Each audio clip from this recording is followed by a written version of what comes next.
काल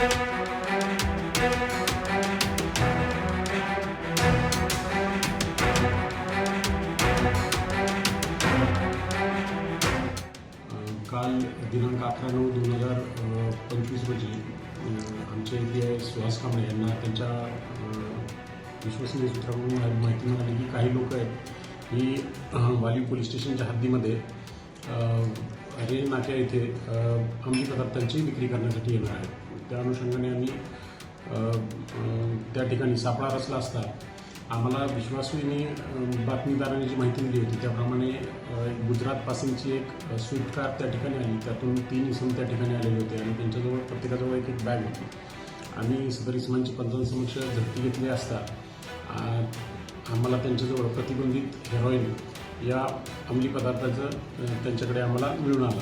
तो सदरचा पदार्थ हा जवळपास तिघांकडे मिळून 2 किलो 11 ग्रॅम एवढ्या वजनाचा होता, ज्याची आंतरराष्ट्रीय बाजारपेठेमध्ये किंमत सुमारे 8 कोटी इतकी आहे. सर काय सांगाल, हे याआधी कोणाकडे आले होते का आणि हे कोणाला हे सप्लाय करणार होते अंमली पदार्थ?